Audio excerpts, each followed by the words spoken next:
Já estão aqui do meu lado, né, os palestrantes da mesa, o professor Eugênio Butti, da Escola de Comunicação e Artes aqui da USP, e o professor Thales Absaber, da Universidade Federal de São Paulo. Pelo que ficou acordado aqui entre a gente, eu vou passar a palavra, então, para o professor Thales Absaber. Oi, bom dia. Queria agradecer o convite para esse estudo, esse ciclo de estudos importante para muitos de nós, né? E eu fiquei encarregado, por causa de pesquisas pessoais, eu vou mostrar para vocês aqui meu estudo disso, né? De comentar a situação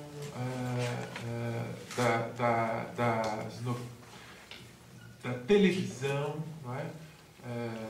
No processo pós-64, particularmente a emergência e o campo das telenovelas, né? Da teledramaturgia. Eu vou fazer isso de um jeito próprio aqui, um trabalho crítico aqui, singular, meu, assim. Ao mesmo tempo, eu queria dizer que essa tem muitas questões envolvendo, né, a emergência da televisão em rede nacional, né, a partir do final dos anos 60, né, e a ditadura militar. Nós poderíamos escrutinar isso em muitos níveis, né? Recentemente, talvez vocês saibam, surgiu um interessante documento, né? Que é um telegrama do Lincoln Gordon, né? O embaixador americano golpista no Brasil, não é? Que encaminhou, não é? A política americana de sustentar o golpe de 64, em que o Lincoln Gordon comunicava ao Departamento de Estado americano uma reunião do Roberto Marinho com o Costa e Silva, né, em 65, né, em que o Roberto Marinho trabalhava e argumentava a favor da manutenção e do aprofundamento da ditadura. E o próprio ditador tinha dúvidas, né? O Roberto Marinho dizia para ele, não, se você tem apoio, existem muitas forças a favor, e o processo de redemocratização agora, isso em 65, agora certamente colocaria a oposição no poder, se nós fizéssemos democracia agora, né? Então é necessário aprofundar o governo revolucionário, né? Como eles diziam, né? Então, o Roberto Marinho era um conspirador orgânico, não é? E essa conversa, isso é um documento oficial dessas políticas, né, de transparência e de acesso à informação americana, é um documento altamente sigiloso, né? Demonstra que a sustentação e o processo de estruturação da vida nacional pela estruturação da ditadura foi coincidente e foi na raiz, nos fundamentos, articulado com o desenvolvimento da Rede Globo, né? Quando o Roberto Marinho estava dizendo isso para o ditador, pode prosseguir a ditadura, ele também estava dizendo, nós vamos sustentá-la, né? Existe um amparo, não é, ideológico, não é, garantido, né? Ao mesmo tempo que a ditadura sustentou a expansão da Rede Globo, não é? Poucas indústrias do país tiveram o investimento que a Rede Globo teve, se é que alguma vez teve algo parecido, porque a ditadura militar construiu uma rede nacional de teletransmissões, de telecomunicações, um link nacional, à custa da riqueza nacional, para a Globo usar, né? E a Globo instalou o seu sistema de comunicação nessa infraestrutura muito profunda, construída para ela, né? Então, no primeiro momento, a Globo ela é visceralmente articulada ao processo da expansão da ditadura, vamos dizer assim, né? Existe um segundo momento, no final dos anos 70, em que a Globo organiza a sua estrutura empresarial, organiza o seu padrão de qualidade, a sua grade, não é? E aí existe, de novo, uma espécie de mimetismo entre o que acontece dentro da estrutura desse império simbólico, desse dispositivo, como diria o Foucault, né? Que é a Rede Globo de televisão, esse dispositivo muito complexo, né? E o que acontece no espaço da ditadura, porque a Globo mimetiza, ou melhor, é a vanguarda do movimento da tecnocracia, né? Que passa a ser o segundo tempo da ditadura, né? Em que o saber técnico passa a gerir o poder autoritário, né? Gradualmente, né? E isso tem uma repercussão especular no próprio processo da Rede Globo, né? Nesse momento, a Globo estrutura suas 3 fontes de discursos principais, né, que, na minha opinião, né, e de vários comentaristas, que é a novela, o jornalismo, o telejornalismo e algo que é pouco considerado, que é a própria propaganda, né? Porque o que organiza toda a estrutura da grade da Globo é o fato de que eles passam a organizar a comunicação para a propaganda. A grande questão da Globo é conseguir instaurar a propaganda em toda a programação, né? E eles começam a trabalhar para isso. Portanto, a propaganda instaurada em toda a programação, que isso significa dinheiro, né? Nos horários mortos, nos horários da tarde, eles vão trabalhando comercialmente para isso. Tem especialistas vindos, inclusive, dos Estados Unidos para fazer isso. Ao fazer isso,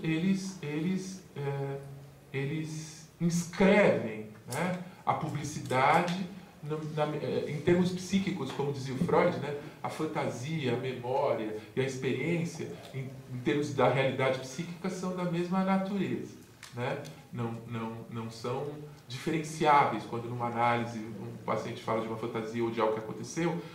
Do ponto de vista psíquico, essas coisas têm a mesma valência.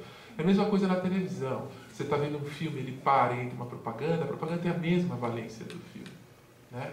A mesma valência simbólica do filme, né? E a Globo, então, passa a bombardear o país, não é? Com os discursos excitados e constantes para as mercadorias, né? O que a Globo significou para a ditadura militar foi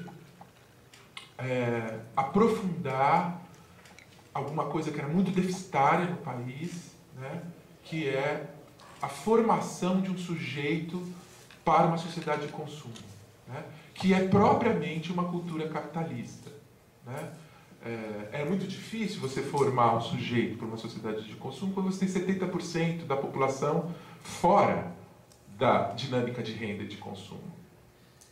Esse era o problema do capitalismo no Brasil.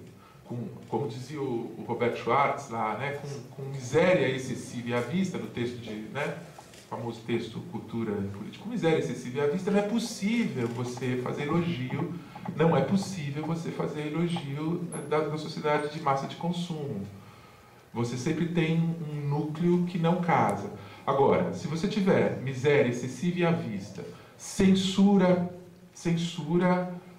extrema à esquerda, repressão violentíssima à esquerda e às tensões populares, e uma televisão liberada em cadeia nacional para produzir, mesmo que alucinatoriamente, um sujeito de consumo, então você consegue, nem que seja em 40 anos, como foi que aconteceu, né?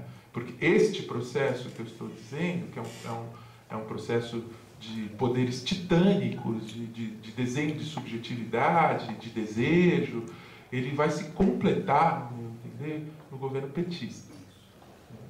Ele é um pacto fundado autoritariamente nos anos 60, que tem uma história complexa. A novela de televisão representa o processo dessa história. Ele tá forjando dinâmicas novas, positivas para a cultura. agregada a essa estrutura de grande repressão, que só vai se completar nos anos 70. Se alguém tiver uma dúvida, eu vou ler aqui o que um executivo da Globo disse em 1977, um responsável o Mauro Salles, né? Responsável pelo jornalismo da Globo nos anos 70. Disse na Escola Superior de Guerra, eles iam muito à Escola Superior de Guerra, né? Para dizer de como eles estavam entendendo o processo das comunicações sociais no Brasil. Em 77, eles dizem o seguinte: o crescimento da população brasileira e a distribuição desigual do crescimento entre as diferentes regiões. Aumento proporcional da faixa etária abaixo dos 20 anos. Não, desculpa, aqui está a síntese, eu vou pegar a fala dele, é melhor. A tarefa urgente da economia brasileira e do parque de comunicações sociais do país incorporar ao mercado de consumo o quarto extrato da população, cerca de 20 milhões de brasileiros. Em 77, o executivo da Globo, responsável pelo jornalismo, dizia: agora o próximo passo é colocar mais 20 milhões para dentro do mercado de consumo. Essa era a tarefa. Essa era a tarefa estrutural, essa era a tarefa simbólica da Globo, né? Ele continua: são 30 milhões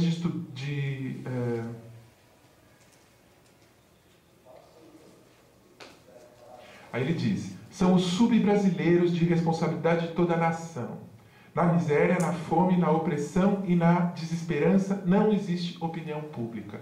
Veja, na miséria, na fome e na desesperança não existe opinião pública. Parece um discurso de esquerda. E aqui a gente tem o ponto em que a televisão ela começa a anteceder o processo, porque isso que é complexo nos anos 70, ela começa a anteceder o processo da abertura. Porque como a televisão está ligada à dinâmica cultural do mercado, que por sua vez necessariamente o mercado é aberto ao mercado mundial, necessariamente você não tem como fechar o mercado, a televisão vai passar a sustentar a ideia de que o capitalismo tem que ser um capitalismo liberal, não é? E não um capitalismo de controle de Estado Aqui parece um discurso de esquerda, sim, porque incluir massas de trabalhadores na dinâmica do consumo, que é para onde todo o processo político brasileiro vai, até o PT, não é? Que é um projeto da Globo, veja, coincide com o do PT, né? Isso se dá porque, a partir de um certo momento, a Rede Globo ela se diferencia do discurso autoritário que fundou a ditadura militar. Isso é muito importante. O ranço autoritário, classista, conservador, católico, patriarcal, que está na origem da ditadura militar, não pode ser sustentado numa dinâmica de mercado de massas.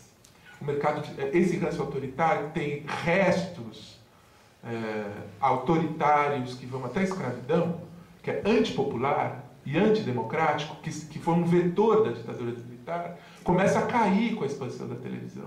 Porque a televisão precisa de um mercado de massa, e ela vai fazer o elogio de um mercado de massa. Em relação a esse ranço autoritário, foi um dos vetores da ditadura, a televisão é democratizante, é modernizante, né? Então, essa fala aqui parece de esquerda, né?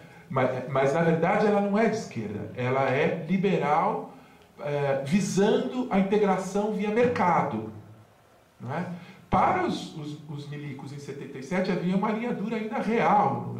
Isso aqui podia ser coisa de comunista, né? Então é a ambiguidade que a televisão passou a ter no processo brasileiro, e isso se expressa no universo da evolução das novelas, né? Agora eu só queria fazer essa introdução para dar uma ideia do que está em jogo, né?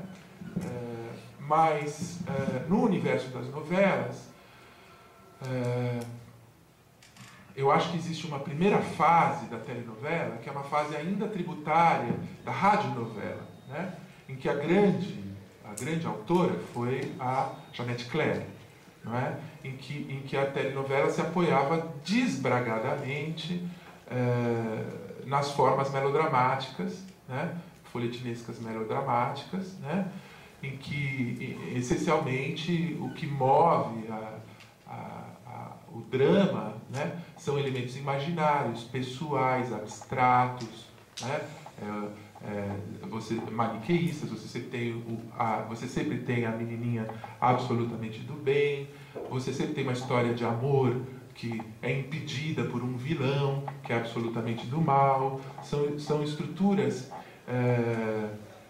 morais muito visíveis, explícitas, não é? Que se desresponsabilizam da dinâmica histórica e social, né? São tipos abstratos puros, não é?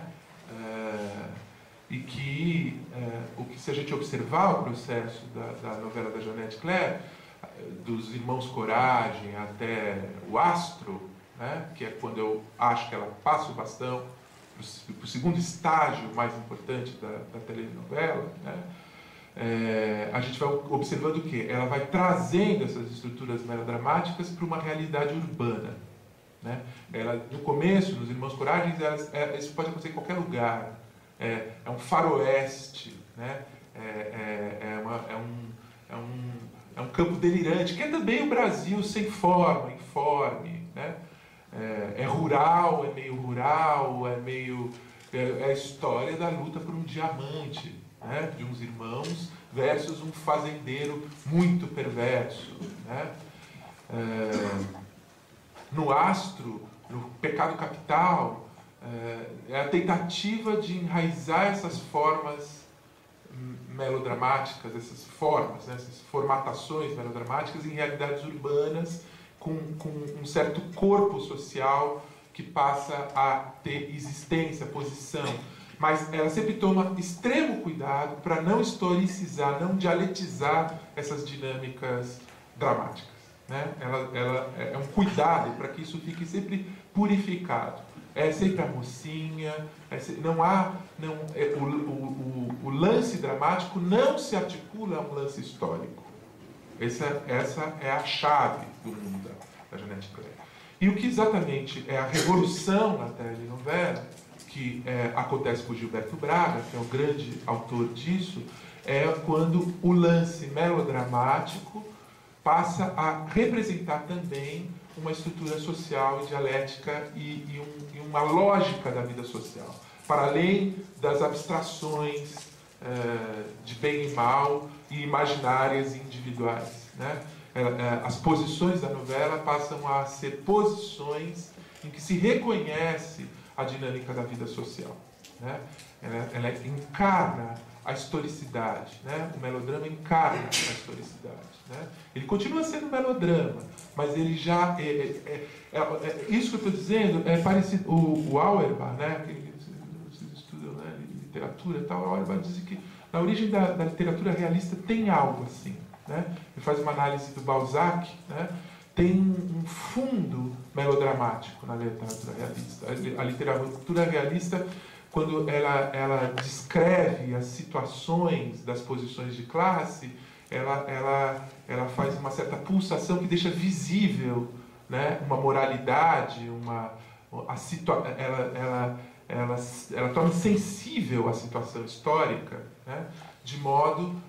e isso é uma herança do melodrama, né, diz o Auerbach. Mas, no entanto, esse melodrama foi transformado para tentar se articular ao processo histórico. Exatamente o que acontece com a evolução da televisão. A novela se torna mais realista e começa, de fato, aí a fazer efeito social sobre o processo histórico. Até então ela estava congelando o processo histórico, né?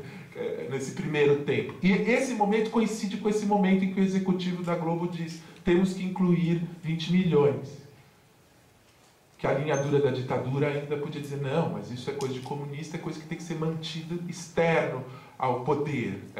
Não há direitos nessa facção de classe, né? Que é a coisa extremamente autoritária brasileira que existia na ditadura militar, né? Então é uma luta por capitalismo mais liberal democrático ou por capitalismo autoritário de Estado.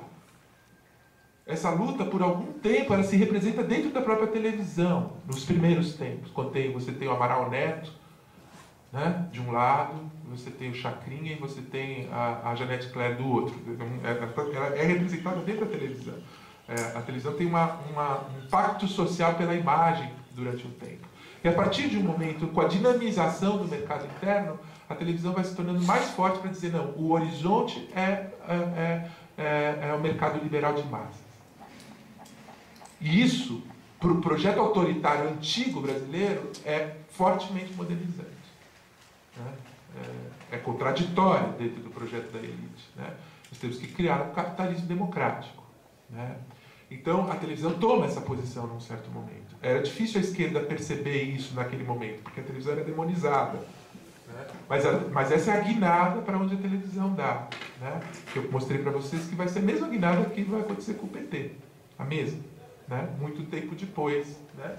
Então, eu vou ler agora aqui o meu trabalho crítico, que é um pouco o auge desse processo de autonomia da novela de televisão, e que coloca muitos problemas sobre essa articulação da forma da novela, da relação com o seu público, da recepção do seu público, porque no caso da televisão, diferente de outros meios de produção de ficção e de sentido, a gente tem como auferir a recepção.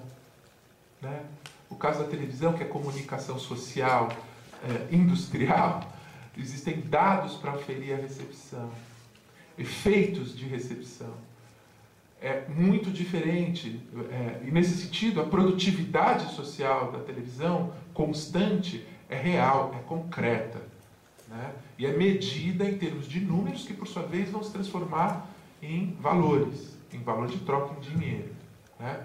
Então, essa imbricação da televisão que produz serviços simbólicos, que são mercadorias, que vendem serviços simbólicos para as mercadorias, e a sua intervenção entre política, entretenimento e a partir de um certo momento, avaliação do estado da cultura, né? Isso passa a interessar ao autor de televisão, e aí eu coloco o Gilberto Braga nessa virada, né? Ela tem uma positividade que as outras formas de cultura não têm. Né? E ela tem uma produtividade social que as outras formas de cultura não têm. Nenhuma outra tem. O cinema nunca teve. Né?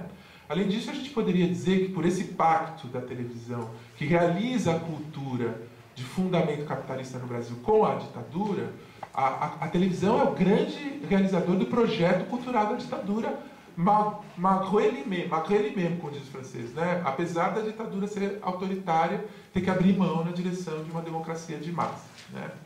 Então, eu vou ler aqui o que me parece o momento auge de formação desse processo complexo que eu estou tentando condensar rapidamente aqui, e que é um texto que eu escrevi em 2013, mas como ele diz respeito à recepção, e ele mesmo tem um jogo de recepção em relação a ele, eu acho que ele pode ser redito agora, e que mostra como se formou, de fato, um campo autônomo e autoconsciente na novela de televisão. Né? Nesse processo que é o processo da expansão do mercado no Brasil. Né? Porque esse é um produto articulado para a expansão do sujeito de mercado no Brasil. Né? Então, se chama a novela O Pesadelo, tem 4 páginas, eu vou ler e depois eu encerro. Tá bom? Diz assim: no longínquo ano de 1991, aconteceu um importante fenômeno de massas, desde uma forma estética e de pensamento verdadeiramente surpreendente. De repente, sem aviso prévio e nenhum sinal identificável, no mesmo instante e ao mesmo tempo, milhões de pessoas no Brasil mudaram o canal que assistiam em sua televisão, ou, simultaneamente, a desligaram. Em uma determinada noite de quinta-feira daquele ano duro, o do apogeu do desastre do governo Collor, aconteceu o inimaginável. Uma parcela significativa do público amante de novelas de televisão e da grande mãe de todas as novelas, a Rede Globo de televisão, a Rede Nacional de televisão, se recusou abertamente a seguir assistindo a uma delas. Em um momento preciso do fluxo do tempo, espécie de brecha utópica, sem nenhuma combinação, as pessoas se desligaram aos milhões da até então onipotente Rede Globo. Hoje, ninguém mais se lembra do fenômeno, o que também faz parte do seu sentido paradoxal, que de simultâneo desrecalque e sintoma regressivo, como pretendo pensá-lo. Agora, em 2003, quando eu escrevi isso aqui, no momento do lançamento de uma nova novela de Gilberto Braga, o artista responsável pelo desligamento maciço do aparelhinho naquele episódio, uma novela que promete, como é próprio dos melhores momentos do dramaturgo, adentrar os jogos simbólicos do poder e das relações entre classes e dinheiro no país, as muitas reportagens surgidas nos grandes jornais nada lembram sobre o happening negativo, teledramático de 91, que, no entanto, mobilizou uma multidão. Nestas matérias de hoje, a história de Gilberto Braga foi contada direitinho, porém ilidindo o seu grande momento, de resto, como a própria Globo sempre o desejou, que aquele estranho acontecimento, de evidente matiz político, jamais tivesse ocorrido. É muito curioso, passado pouco mais de uma década, que ninguém mais se lembre daquele que foi um dos maiores momentos da televisão entre nós, superado na prática por ficções políticas e emocionais reais, mais eficazes nos anos que se seguiram. Aqui é uma ironia com o plano real, né? Analogamente, mas às avessas, os tucanos só tiveram a sua ruptura imaginária na consciência pública quando a catástrofe já ia avançada, no momento de seu grande e também para todos surpreendente apagão, o apagão energético tucano, que foi um apagão do governo. Para a lógica conservadora e de chiques entre si dos anos tucanos, que foi o que se seguiu, né, podia-se mesmo se esquecer o acontecimento que se deu ao redor de O Dono do Mundo. Que estranho objeto estético ou de pensamento tomou a telinha da TV naquele longínquo 91?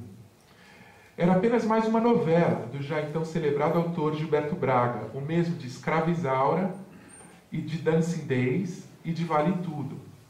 Tratava-se da primeira novela de Braga após o grande reconhecimento artístico e emocional da minissérie Anos Dourados e da imensa comoção pública de Vale Tudo, que é a novela radicalmente política, que era a crise da democratização brasileira, né? Vale Tudo. A novela da universalização da corrupção. Né? O novo produto tinha o título O Dono do Mundo e teve, na época, o maior e mais requintado investimento já feito em uma novela entre nós. A começar pela abertura, baseada na célebre imagem de Charlie Chaplin, brincando com o globo terrestre, comprada junto aos detentores dos direitos de O Grande Ditador, de 1940. Sobre essas muito clássicas imagens cinematográficas, transcorria uma elegante canção de Tom Jobim, composta e interpretada especialmente para a novela. E os caras jogaram alto. Né? Charlie Chaplin, cinema clássico, Tom Jobim, né? A aposta é alta. Né? Estão querendo se aproximar disso. Né? Não é por acaso. Né? Esta imagem inicial do grande ditador de Chaplin a brincar feliz e displicente com o mundo sobre uma irônica neo-bossa executada por piano e orquestra, já indicava em uma solução da imaginação o material explosivo que o folhetim eletrônico encerrava. No tempo em que a poderosa Globo, através da explícita e aberta vontade de seu dono, Roberto Marinho, acabara de interferir de forma decisiva a favor de Fernando Collor de Mello na primeira eleição livre do país em 25 anos, quer dizer, o Roberto Marinho continuava conspirador. Né? O mesmo conspirador, faz sentido, o mesmo conspirador de 65 ele foi em 89, mesmo. Só que aí ele tinha uma televisão em rede nacional para decidir na hora certa. Né? Foi nesse instante, quer dizer, a novela comenta esse instante do próprio hiperpoder da televisão e do seu dono. Né? Então, no instante que Roberto Marinho acabara de interferir de forma decisiva a favor de Fernando Collor de Mello, na primeira eleição livre do país em 25 anos, Na época da emergência do arrogante arrivismo apleibosado e bufo do primeiro tempo do governo Collor, com seu desprezo bem radical pelo dinheiro popular, o Dono do Mundo tinha início com sua cifrada referência a ditadores satisfeitos que confundiam seu poder com o melhor da cultura local, a muito carioca, mas também universal música de Tom Jobim. A alegoria que reúne poder absoluto, satisfação pulsional evidente, pelo total predomínio frente ao outro, cultura local e universal de qualidade, mesmo que de massa, tudo sobre uma particular aula de verdade, tudo sobre a particular aura de verdade daquela imagem clássica, era muito sugestiva, e é surpreendente que o sistema de autocensura da emissora tenha deixado passar uma tão clara anotação irônica frente à sua própria estrutura de poder, que fazia suas peripécias no próprio país. Quem é o dono do mundo? Quem é o dono do mundo? Se não o Roberto Marinho. Quem é o verdadeiro dono do mundo? Quem é o ditador que brinca com os destinos? Mas o melhor ainda estava por vir. Logo nos primeiros dias da novela, de grande sucesso, como era óbvio de se esperar, pela redundância do desejo próprio da indústria cultural, ela se completa com o desligamento em massa e uma grande comoção de opinião pública, extremamente rara no predomínio absoluto do campo da televisão sobre o seu público no Brasil. Este acontecimento iria acossar fortemente o seu autor nas semanas que se seguiram ao imprevisto apagão. Podemos relembrar um pouco o seu quiprocó dramático, a origem do fenômeno. Felipe Barreto, provavelmente o maior personagem já interpretado por Antônio Fagundes na TV, é um importante cirurgião plástico, bem casado com a filha de um milionário carioca e figura destacadíssima da sociedade local. Homem de caráter duvidoso, ele esbanja desprezo de classe e fetichismo de consumo e luxo. Na mesma medida que ele despreza a pobreza, ele ama os confortos, a mercadoria e o luxo. Ao que chama de bom gosto. Homem inteligente, ele disfarça cuidadosamente sua violência antidemocrática, mais ampla, frente aos seus pares de classe, com elegância e lances de espírito. Sabendo do casamento de um assistente seu, Felipe Barreto aposta com seu secretário particular, Júlio, uma caixa de champanhe, que ele consegue deflorar a muito bela e pobre noivinha virgem Márcia, a jovem Malu Mader, antes mesmo do noivo chegar a ter acesso à moça. É uma aposta, né, que ele vai comer a mocinha antes do noivo, porque ela é muito linda e ele ficou com desejo. Está armada a estrutura muito própria de um melodrama clássico de fins do século XVIII, início do XIX, à la Richardson, envolvendo poder, direitos e sexo, mas que põe em movimento um jogo simbólico muito preciso referente aos lugares das classes no Brasil do final do século XX. Após muitas peripécias e uma velocidade dramática verdadeiramente estonteante, jamais vista antes em dramas de televisão entre nós, é uma coisa que vem do cinema, né? Uma dinâmica que vem do cinema, que vai ampliando com beleza formal o leque dos lugares e dos circuitos sociais representados na novela. Em seu quarto dia de exibição, uma quinta-feira, subitamente chegamos ao capítulo em que Felipe Barreto desvirgina a noivinha, que se oferece por ela mesma ao seu senhor, acreditando na nobreza de espírito do sedutor e na verdade de sua paixão por ela. E isso acontece mais ou menos na metade do capítulo, e não ao final ou ao começo, como preconizavam as formas canônicas das novelas até então. Esse tipo de coisa ficaria suspenso para o próximo capítulo, o que daria um tempo e um respiro até para o espectador se preparar, né, para essa dimensão aí. Ele não fez isso. Ele faz a novela ser muito rápida e quando menos o espectador espera, a coisa acontece. Isso é forma. Isso é forma. Né? Ele não fez isso por acaso. Ele queria impor isso ao espectador, impor essa experiência ao espectador. Como podemos ver, a novela tem início com uma forma e um ritmo dramático intensos e muito concebidos, de maneira intelectual mesma, por seu autor. Imediatamente após o acontecimento dramático, político e sexual, né, Ainda durante o transcorrer do capítulo, o Ibope despenca. Enquanto nos 2 dias anteriores a novela perdera 4 pontos de audiência em relação aos 48 pontos de sua estreia na segunda-feira, 48 pontos. Isso aqui é 80 milhões de pessoas. Apenas no fatídico 4º capítulo, ela perdeu nada menos do que 9 pontos. Ela perdeu 4 nos primeiros dias no capítulo, num momento, se perdeu 9 pontos. Uma massa inteira se retirou da novela. Um fenômeno jamais visto em semelhante caso. O melhor produto já realizado pela televisão brasileira em sua história teve uma queda de 13 pontos de audiência em seus 4 primeiros dias de exibição, sem que ninguém pudesse prever nem explicar o fato. Impacientes, os espectadores, alguns ofendidos, outros humilhados, desligaram o aparelho antes mesmo do episódio terminar. Ainda me recordo que nos dias seguintes, a empregada doméstica de minha mãe, com seu radinho de fofocas, fazia cor a uma boa parte da elite carioca, ofendida em falso, sobre o desrespeito a quem? A pouca vergonha, como ela dizia, em seu baixo moralismo impotente, proporcionado à vista de todos pela perversa novela de televisão. O autor foi logo enquadrado dentro e fora da empresa e teve que dar declarações explícitas de que Felipe Barreto seria punido, de que ele mesmo, Gilberto Braga, era um moralista e de que a novela passaria a se comportar melhor. Um verdadeiro efeito de consciência e julgamento brechtiano, mas todo às avessas, isto é, conservador. Quer dizer, foram obrigados a botar o autor para falar da sua posição, o autor foi obrigado a se explicitar, né? Para voltar à ordem. Para voltar à ordem. De fato, ao longo de sua longa história, ao longo da longa história da novela, nada disso aconteceu, nada que o autor falou aconteceu.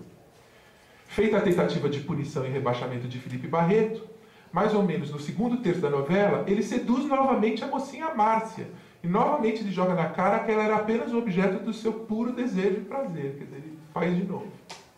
Só que aí o público já está entendendo o jogo, aí já não tem o efeito do primeiro trauma. Ao final da trama, ele retorna ao campo de influência da sua mãe de adoção. Aqui são os elementos do melodrama, é interessante, né? Como o melodrama e a vida contemporânea se cruzam num ponto real. A socialmente perversa, ele retorna à influência da socialmente perversa Constância Eugênia, interpretada por Natália Timber, e afasta-se da mãe boa, mas cafetina de luxo, a Olga Cortella, papel de Fernanda Montenegro. E casa-se novamente com uma moça muito jovem, uma quase adolescente, filha de um fazendeiro milionário provinciano do interior do Brasil.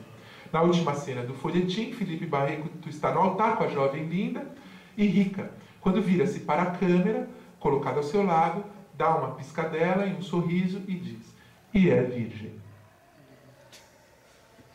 O fato de Gilberto Braga não ter desvirtuado o poder sádico e cínico da parcela de elite que lhe interessava observar, que nada aprende no espaço dramático e histórico da novela, negando a ela e a nós qualquer redenção imaginária possível, faz parte da grandeza da obra, tanto quanto o choque e o curto-circuito na esfera pública que ela realizou concretamente. Podemos pensar a correspondência entre o evento massivo acontecido como espécie de formação do inconsciente. Isso eu vou pular dado o adiantado da hora, porque eu comparo aqui com o fenômeno do Orson Welles nos Estados Unidos, quando Orson Welles, nos anos 30, faz a Guerra dos Mundos, e isso cria uma comoção, porque as pessoas não sabem se aquilo é real ou não é real. Só que isso nos Estados Unidos virou um caso das comunicações de massa, e sobre o poder e o que é a comunicação de massa. E no Brasil, eu digo, ao contrário, esse acontecimento, essa comoção, esse terremoto no campo das comunicações de massa com uma novela de televisão foi esquecido, desapareceu. Até eu escrever esse texto aqui, e continuou desaparecido até hoje, menos num lugar, por isso que eu estou lendo, que eu vou dizer que lugar que ele passou a ser lembrado. Isso aqui é coisa um pouco de psicanalista, né? Um tipo de crítica que o psicanalista pode fazer, é um pouco a contribuição social de psicanalista, né? Bom, então pulei aqui o Orson Welles. Aqui, no mesmo registro da comunicação de massas de maneiras igualmente surpreendentes, Gilberto Braga levou seus milhões de espectadores pelas mãos, de forma psíquica adormecida para o sentido do que estava em jogo para eles próprios. Aqui envolve questão de povo brasileiro, forma, tudo isso, né? Até o ponto exato da novela em que a comunicação de uma imagem do país e de si mesmos se tornou insuportável. Instantaneamente, como um brusco despertar de quem se afasta de um pesadelo. A maestria do hipnotizador das massas está exatamente aí, controlar tão bem as estruturas da sua linguagem que os espectadores alienados da novela são levados a um ponto de pensamento que ainda há pouco lhes era inconcebível, em uma figuração mesmo da força amorosa da sedução, que é o mesmo negócio que está dentro da novela, né?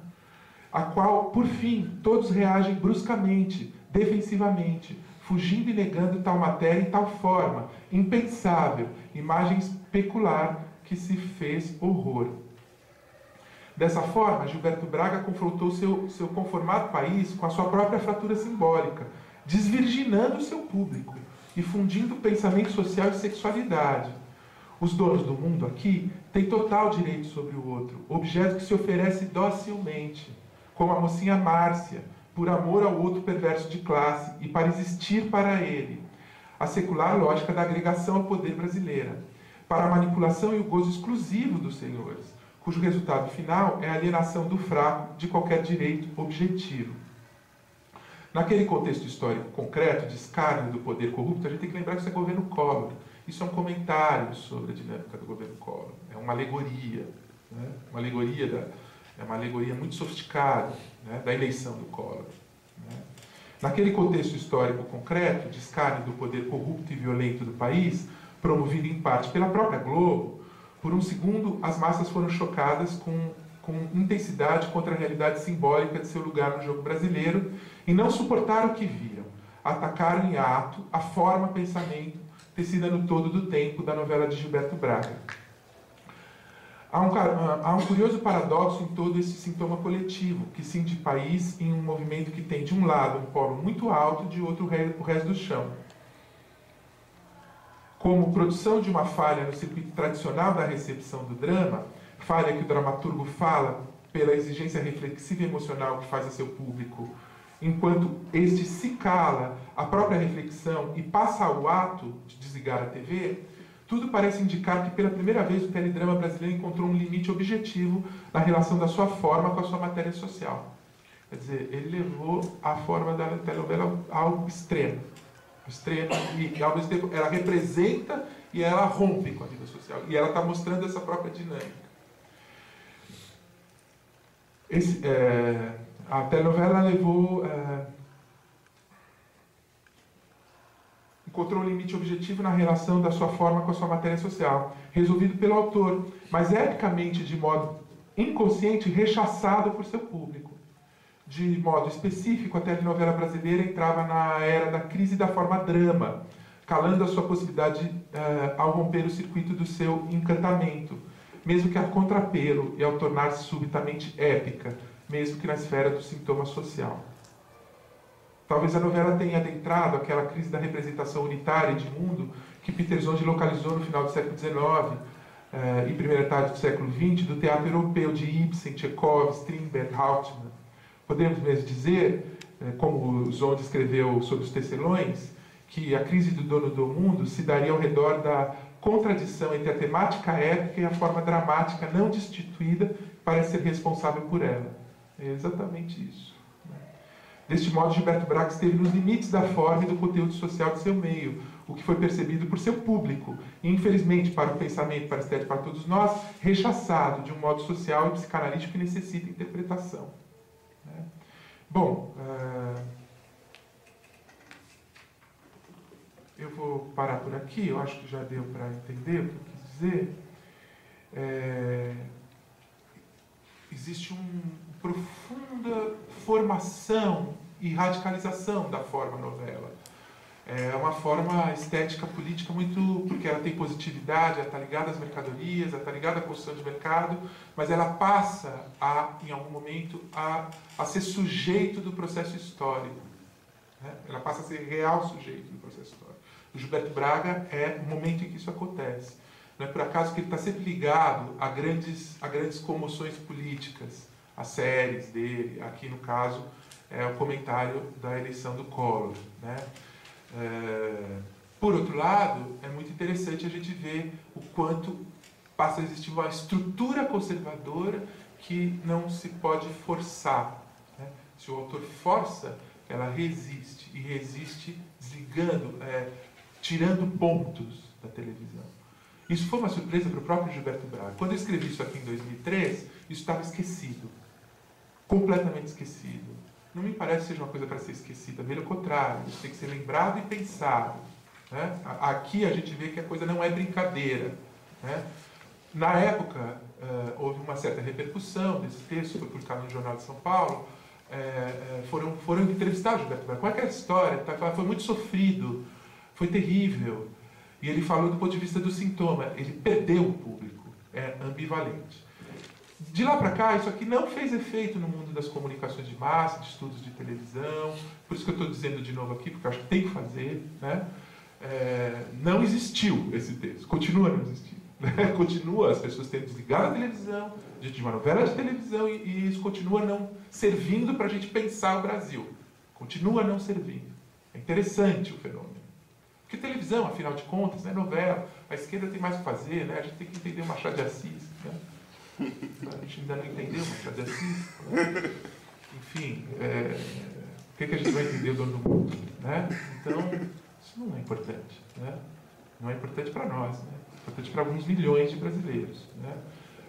Então, o que acontece? O único lugar em que eu vi repercussão disso, adivinha onde foi? Na Globo. Na Globo. Né? Se vocês entrarem no site de memórias da Globo e irem lá, O Dono do Mundo, tem um pequeno documentáriozinho do Gilberto Braga falando. Então ele diz o seguinte, depois disso daqui, foi um momento muito difícil, foi um negócio muito complexo, eu coloquei os pobres para levar porrada sem deixar nenhuma escapatória, isso é terrível, né? Ele fala um pouco irônico. Ao mesmo tempo, foi a melhor coisa que eu já escrevi, né? A abertura do Dono do Mundo foi a melhor coisa que eu já escrevi, é o que eu digo aqui, né? E aí, por fim, ele diz assim, eu forcei o tom da crítica social, e isso em televisão é muito complexo. Então, para ele mesmo, foi uma descoberta dessa dinâmica, né? Então, daí a gente pode ter ideia do que a televisão pode fazer. Bom, é isso que eu queria dizer para vocês. Obrigado.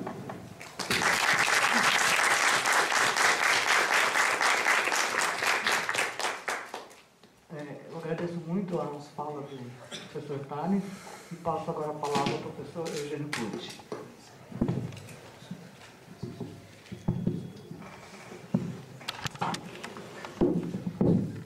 Bom, obrigado, muito obrigado pelo convite. Eu quero cumprimentar o Augusto e a Priscila e todos pela organização desse seminário, que, excetuada a minha fala, é muito importante, muito relevante, indispensável mesmo. E quero deixar público também que é sempre uma alegria muito grande falar na mesma mesa que o Tales. A gente já se encontra em eventos sobre televisão há alguns anos. E eu sempre aprendo muito. Antes de começar também, quero pedir desculpas a vocês, eu fiz alguma confusão. Eu não sei se foi a matéria que saiu na Folha que falava que começava às 10. Em algum lugar eu vi isso, eu estava dando aula, era para ter chegado às 9h30, cheguei às 9h40 achando que estava chegando antes. E fiz uma confusão, vocês me perdoem. Bom, eu preparei para falar para vocês uma reflexão em torno da natureza do espaço público que inclui uma lógica paradoxal, composto pela televisão durante a ditadura, quero me demorar um pouco sobre isso, que marca uma ultrapassagem em relação às dimensões próprias de um espaço público que tinha sido posto pelo rádio, em transição a um outro anterior que deu forma às nações e ao imaginário nacional, que vem da instância da palavra impressa. E exatamente como disse o Tales, esse espaço público próprio da TV instaura uma dinâmica que só será completada pelo menos nos 2 primeiros governos do PT. E eu queria refletir um pouco sobre isso. Na constatação que faço aqui, não vai nenhum juízo de valor ou dizer que o repertório da propaganda do PT seja de direita. Acho isso irrelevante no contexto que eu pretendo trazer para vocês, mas penso sim que a lógica interna da disputa do poder e da conquista de, como se diz na propaganda, corações e mentes, envolve a mobilização de certas categorias que eram bastante comuns à ditadura militar e ao repertório do governo, primeiro e segundo governo do PT.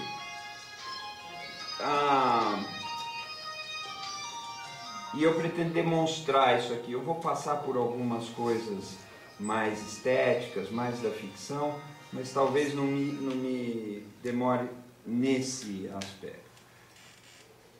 Da síntese do que eu quero dizer é que na formação desse imaginário, na natureza, na morfologia desse imaginário, vai se dar um jogo estruturante entre jornalismo, o relato factual e ficção, no qual o país está muito mais na ficção do que no jornalismo, de tal maneira que o jornalismo é o verdadeiro discurso ficcional. E eu vou comentar algo próprio da propaganda, tanto da ditadura como do Lula, fazendo 3 analogias. Em sua época, esse espaço público, tal como ele se põe entre os anos 60 e 70, ele ainda trabalha a ilusão de um todo uno e indivisível sob uma abóbada de transparência, o que emula, em certa medida, em certo registro, a unidade inegociável do Estado Nacional, mas logo passa a incorporar o que eu estou chamando aqui de lógica paradoxal. E há no fio condutor desse percurso o discurso autoritário, que eu também vou mostrar. Para fazer a exposição do que pode definir esse espaço público, eu vou tentar operar por contraste. De que maneira?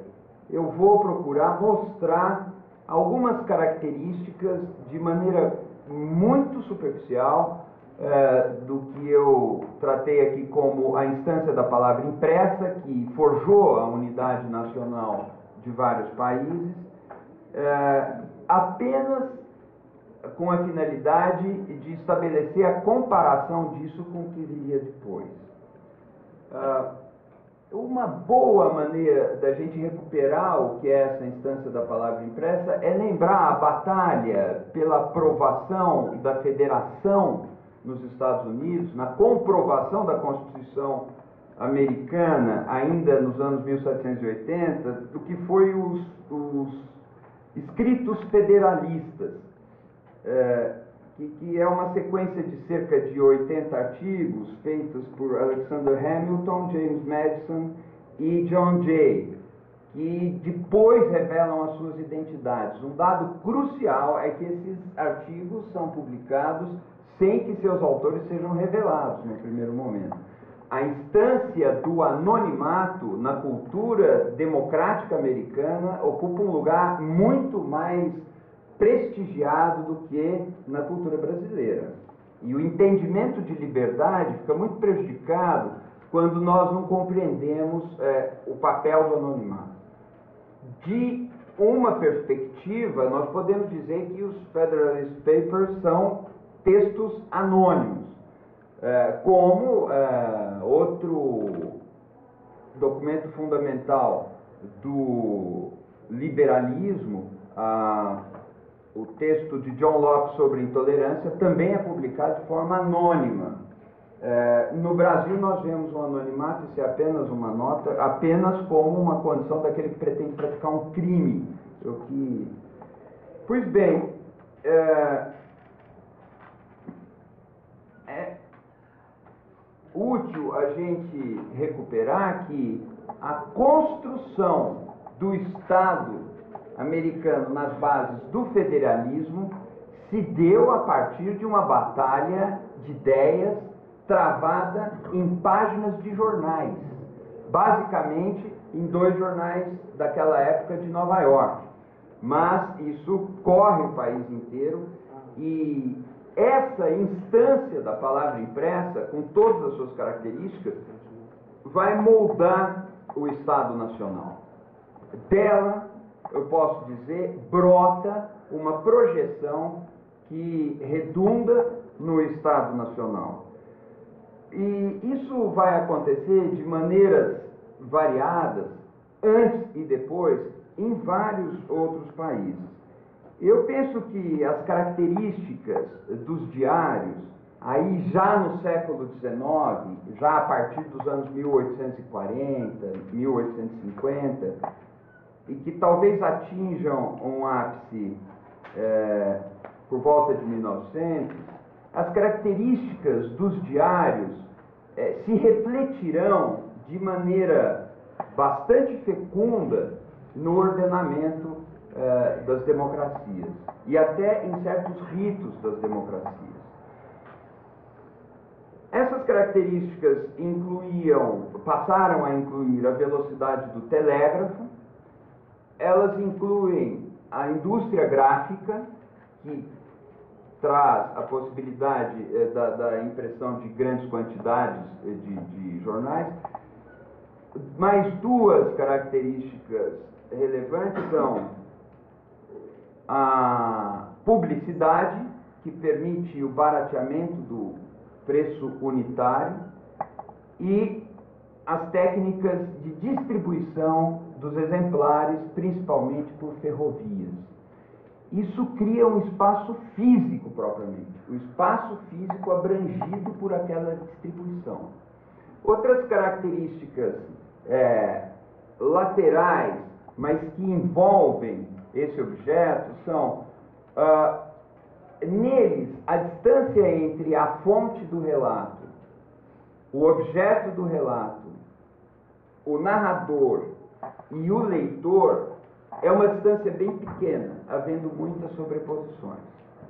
Basicamente, o jornal diário impresso cria uma comunidade em que as pessoas falam de si sobre si, escrevem e leem de modo muito próximo. Aquele de quem se fala é também aquele de quem se lê. Isso chega ao paroxismo em coisas como publicações do Senado Federal, por exemplo, em que o patrão é a fonte, é a notícia e etc. Mas aí é um paroxismo desse formato, ele negando a si mesmo.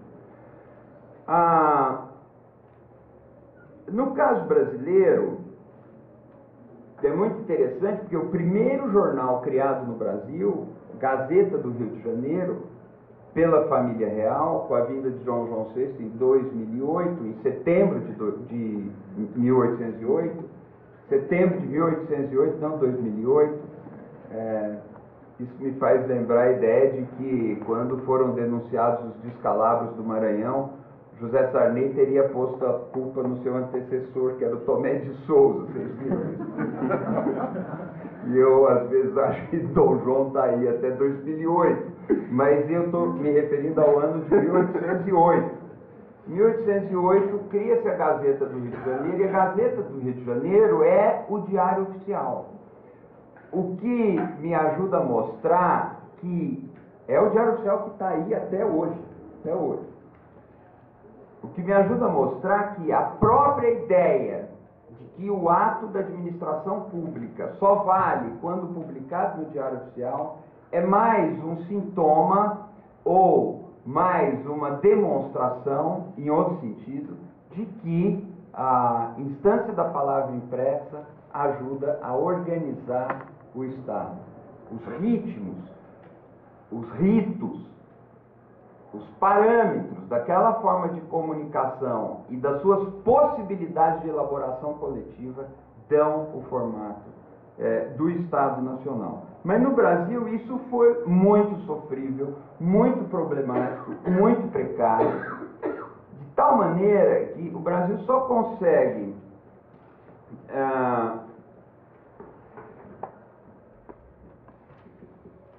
sei que a discussão é longa e vou passar por ela de maneira muito atropelada, mas vou afirmar. Só consegue ter uma visão compartilhada do que ele seja, como sujeito, como personagem, como contexto, como paisagem, como construção, a partir da era do rádio. Não é por acaso que Getúlio Vargas, de Estado Novo, cria a Voz do Brasil. O rádio era o veículo de integração nacional e 7 horas da noite era o horário nobre do rádio. É pelo rádio que o Brasil passa a se reconhecer Brasil. Os símbolos nacionais que perduram aí até hoje, ou as caricaturas da nacionalidade, todas elas se solidificam a partir das ondas do rádio. Poderíamos ficar aqui um tempão recuperando coisas impressionantes, mas não é o caso. Eu só me importo com a passagem pela instância da palavra impressa e pelo período do rádio, que eu vejo como um elo de transição e de ligação, porque eu quero falar do espaço público posto pela televisão. E que, em oposição à instância da palavra impressa, me parece adequado chamar de instância da imagem ao vivo.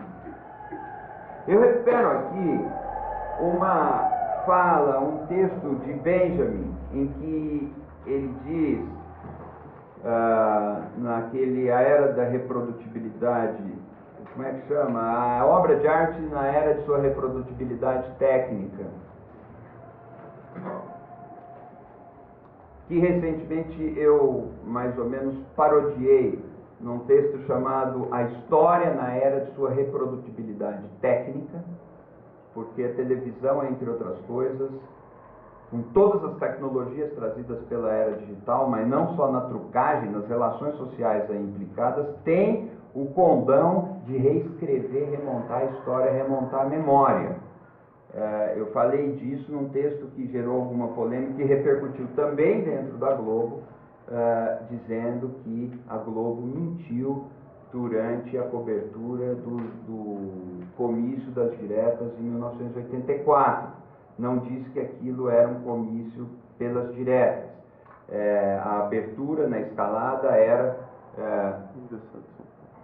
festa em São Paulo. Milhões se reúnem para festejar o aniversário da cidade na Praça da Sé, ou milhares de pessoas. Isso está documentado, essa fita hoje é disponível, durante muitos anos ela não era disponível. E quando eu publiquei isso, houve uma contestação. Essa contestação dizia que o repórter tinha mencionado que era um comício pelas diretas, e de fato, na versão que é divulgada agora, ele aparece mencionando que era um comício pelas diretas no final da reportagem. Ele fala, inclusive, isso aqui era pelas diretas e já vai para outro lugar, mas ele menciona.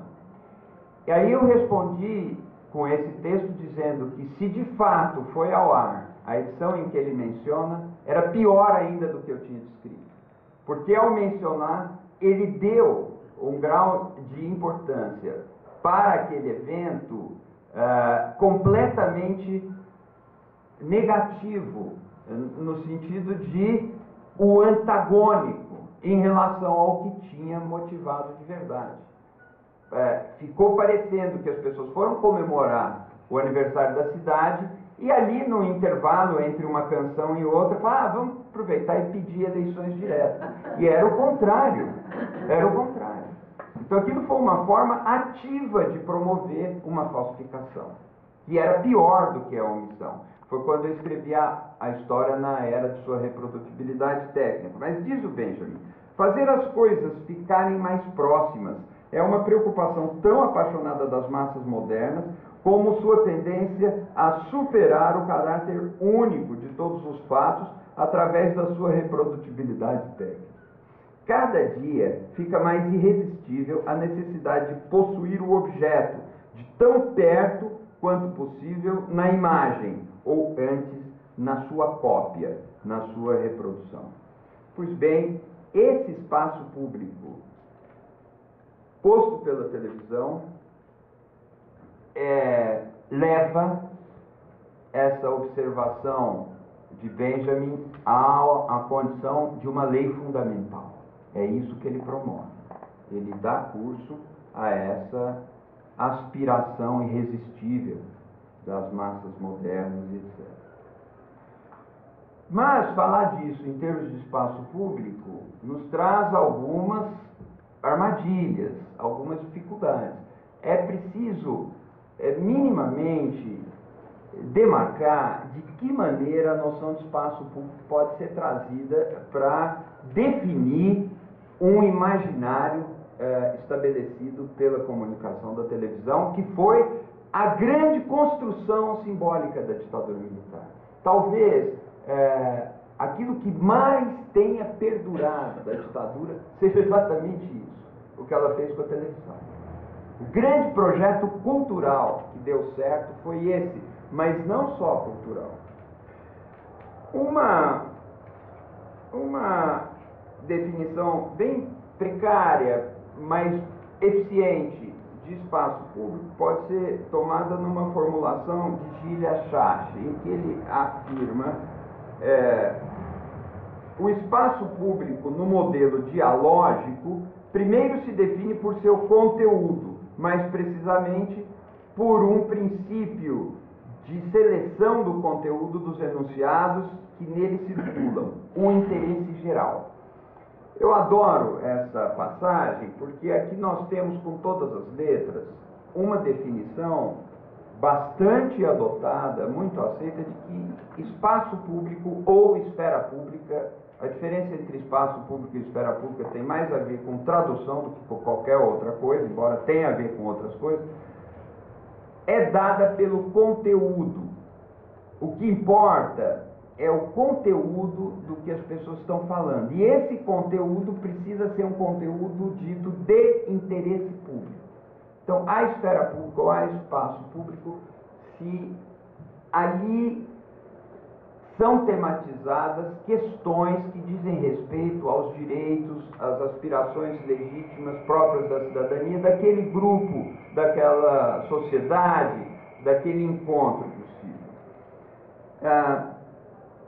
Notem que essa percepção perdura até nossos dias. Um livro importante em torno dessas questões é um livro do Benkler, de 2003, 2004, não vou lembrar bem, chamado A Riqueza das Redes. É um livro não traduzido no Brasil. A Riqueza das Redes, em uma citação com A Riqueza das Nações, do Adam Smith.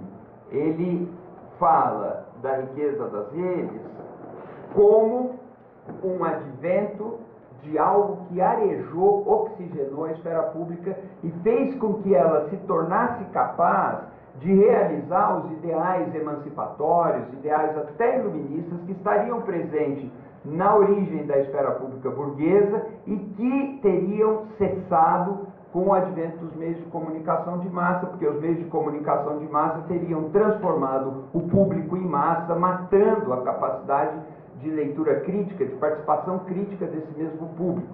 Então, em relação a isso, ele vai dizer as novas tecnologias, as redes sociais, revitalizam, e quase, não uso esse termo, ressuscitam o ideal da esfera pública. E para ele também, a esfera pública se define pelo conteúdo dos temas de interesse comum, e temas, portanto, de interesse público. Claro que essas ideias todas em torno de esfera pública e de espaço público, elas vão se referenciar inevitavelmente em Habermas. Mas o curioso é que, e Habermas falou muito disso em Mudança Estrutural da Esfera Pública, e tem essa visão em Mudança Estrutural da Esfera Pública uma visão de que teria havido uma morte da esfera pública burguesa na sua capacidade de refletir as aspirações e as demandas, na sua capacidade de sediar debates capazes de transformar o curso dos acontecimentos, de interferir nos rumos do Estado. Mas mais tarde, num texto Normatividade e Efetividade, que em inglês é Between Facts and Norms, esse texto do Habermas é interessante porque ele chama a atenção para algo que eu vou ler aqui. A esfera pública não se refere nem às funções, nem ao conteúdo da comunicação de todo dia, mas ao espaço social gerado pela comunicação. Isso ilumina o que ele escreveu antes, ilumina outros conceitos de esfera pública, e embora a gente não precise se deter nos limites postos pela construção filosófica de Habermas,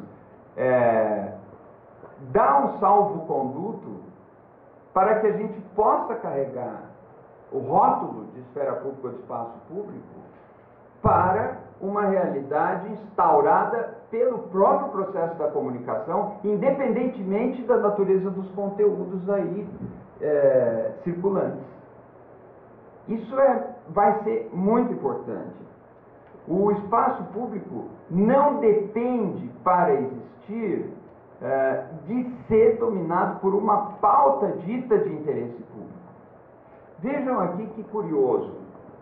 A pauta de interesse público era a pauta da instância da palavra impressa. Porque a palavra impressa, por ser um texto escrito, restrito a um público letrado, confinado a um idioma,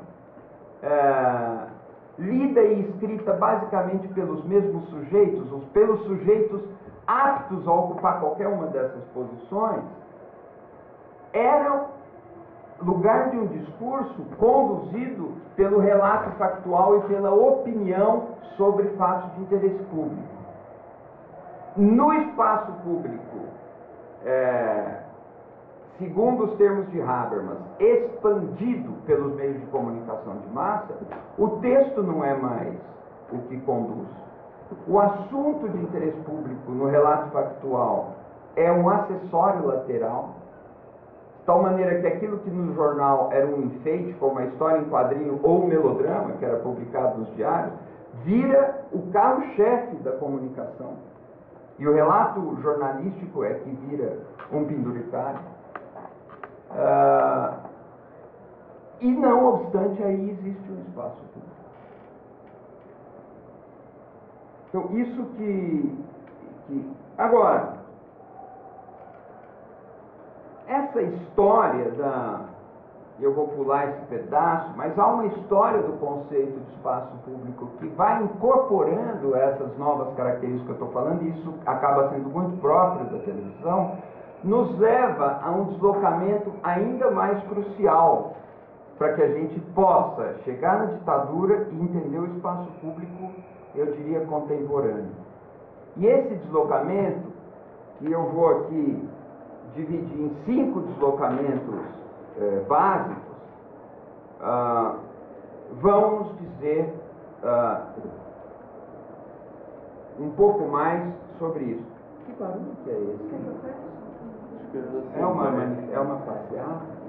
É porque hoje ia ter assembleia, não ia? Acho que a Assembleia dos Sindicatos reunião na reitoria. Mas não é aqui, né? Acho que é aqui embaixo. É porque a direção do sindicato vai defender o fim da greve, né? Então, isso eu gostaria de ver. Só para ver. Eu também. Só para ver eles falando que tem que acabar a greve. Eu queria ver isso aí. Bom, vamos lá. Há uma passagem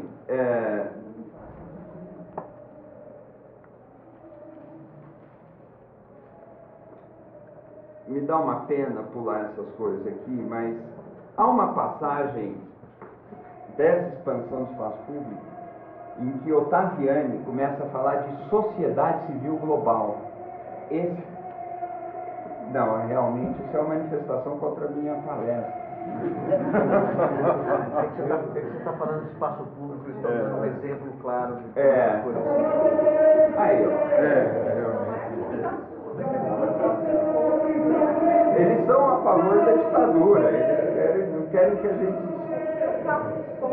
Mas há uma passagem em que Ottaviani vislumbra até uma sociedade civil global, porque essa comunicação ultrapassa as fronteiras nacionais, ultrapassa os idiomas, e aí como ela pode ultrapassar fronteiras idiomáticas, transformando a imagem num signo articulado numa sintaxe visual. Isso é complicadíssimo. Mas há uma possibilidade desse discurso feito pela imagem, mas na instância da imagem ao vivo, agregar públicos além das fronteiras idiomáticas e além das fronteiras nacionais. E Ottaviani fala em sociedade civil global. Mas como é que pode haver uma sociedade civil global se a sociedade civil é justamente aquela que não é Estado e que para existir precisa ter a referência a um Estado? Como é que pode existir uma sociedade civil global se não há um Estado global? Esse debate é maravilhoso, mas nós não podemos também parar sobre ele. E uma outra coisa interessante, na mesma medida, é uma passagem de Paul Virilio em que ele diz que esses novos campos em que se dá a comunicação abandonam o que ele chamava de lógica formal, depois uma outra lógica, e passam a funcionar por uma lógica paradoxal. Ele fala em lógica paradoxal, e essa ideia para mim é indispensável. O que é essa lógica paradoxal? A lógica paradoxal é aquela que lida com o que ele chama de telepresenças. As telepresenças são as presenças que são, mas não são. Elas estão lá, mas também não estão. O espaço público, que era mais ou menos físico, urbano, isso aqui, ele passa a incluir, por abstração, mas por ação direta, material também, a presença de pessoas que agem lá, mas não estão lá. Uma maneira prática de ver isso seria ensino à distância, etc. Mas isso é o de menos. Isso é possível materialmente por muitas outras maneiras. De forma que a telepresença é a mesma coisa que a presença. Por isso, por causa dessa expressão, telepresença, eu acho que nós precisamos começar a pensar em telespaço público. É um espaço que é físico, mas que também não é. Ele se põe à distância, gerando os mesmos efeitos que geram os espaços físicos. Aquilo que as multidões faziam nas cidades nascentes, no nascimento da classe operária, ir às ruas para ter visibilidade, gritar na rua para ser escutado, hoje pode ser visto pode se processar sem que se passe por essa mediação. E a visibilidade é algo acessível sem que se jogue com espaços físicos e com presenças físicas. Então, acontecem 5 deslocamentos que eu queria apenas nomear para então chegar no espaço público posto pela ditadura no Brasil. O primeiro é o deslocamento da sua materialidade. A materialidade não está mais na coisa física, mas não deixa de ser materialidade. O segundo é um deslocamento de uma dinâmica interna, que enquanto o espaço público original, na cartilha, no conceito, é um espaço que congrega sujeitos voltados para o entendimento, cujo ideal seria o consenso, e nós temos aqui a emergência de espaços públicos em que não há necessidade do ideal do consenso. Eles funcionam com a ideia de conflito. E quando não há conflito, o mecanismo que se opera é o mecanismo da identificação. Identificação como operação imaginária, não como produto lógico do argumento e da razão. Conflito e identificação, não consenso e entendimento. Não há consenso e entendimento, ou não precisa haver consenso e entendimento, e ainda assim se pode falar de um espaço público. O terceiro deslocamento é um deslocamento que vai do significado para o significante. Se no espaço público original importa o conteúdo, o tema de que se fala, no espaço público da instância da imagem ao vivo, o mais determinante é que aquilo se traduza em imagens. A imagem eletrônica é o que conduz. Haveria, nesse sentido, uma hegemonia do significante em detrimento do significado. E por significante aqui é preciso circunscrever minimamente, eu estou dizendo, forma de significar.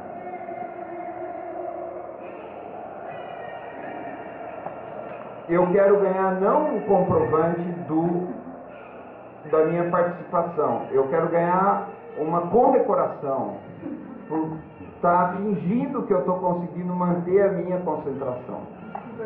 Pois, no final, eu acho uma falha da organização do seminário permitir que esses funcionários... Não, é claro que é brincadeira, totalmente brincadeira.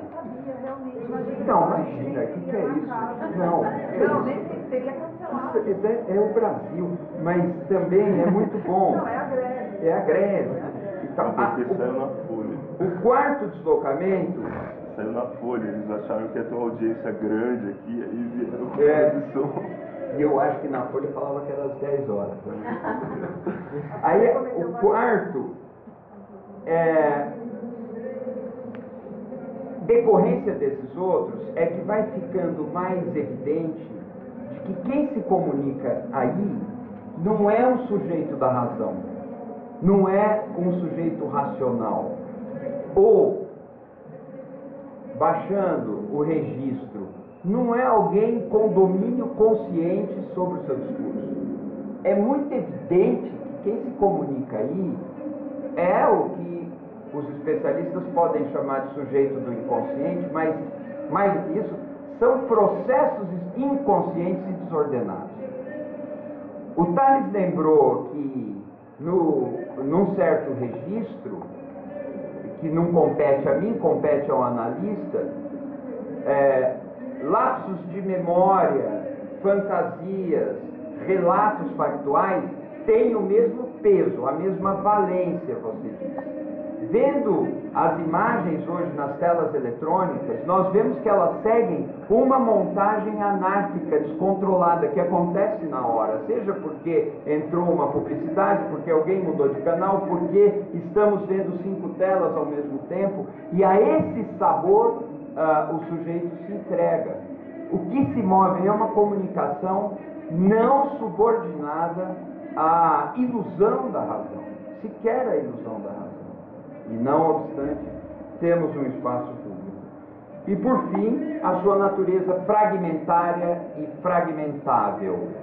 Há uma tensão centrífuga irresistível e não obstante, existe a necessidade da coesão, a necessidade da manutenção da unidade, que é por onde passa muitas vezes o fio do discurso autoritário.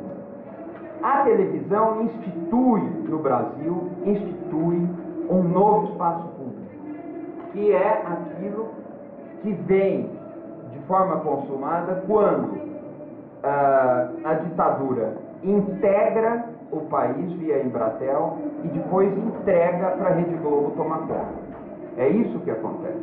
A televisão vem nos anos 50, ela primeiro é televisão ao vivo, depois vem o videotape é posterior à TV ao vivo. Quando vem o videotape, as novelas passavam primeiro aqui em São Paulo, depois iam para o Rio, depois iam para Belo Horizonte, e parece que as pessoas se telefonavam umas para outras para contar o que ia acontecer no capítulo daquele dia. Só depois dá-se a integração via Embratel, via satélite, etc., e o Brasil vira um todo homogêneo, uno, indivisível, sob a sua abóboda de transparência, e aí o Brasil se reconhece Brasil num outro patamar, não mais naquele próprio do rádio. Isso. Exatamente.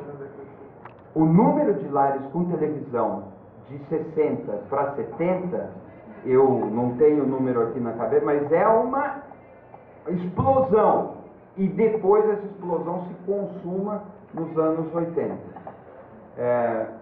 Esse espaço é o espaço em que a ditadura vai dialogar, entre aspas, com a nação.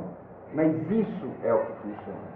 E aí o dueto jornalismo e ficção é fundamental. Por quê? Pelo discurso do fato, ou sobre os fatos, sobre opinião, debate político, e pelo discurso da publicidade, haveria apenas um monólogo, e o monólogo não inclui. Então, dialogando de novo com o Tales, quando o Mauro Salles fala, trata-se de incluir consumidores, ele estava falando em nome dos anunciantes, ele estava falando em nome de um mercado que precisava se expandir, e ele estava falando em nome também de cidadãos que precisavam ser sujeitos pela via do consumo e pela presença nesse espaço público que os excluía. Como é que haveria ganho de escala na economia se não houvesse a determinação dessa inclusão? Só que esse espaço passa a funcionar segundo uma série de regras novas de comunicação.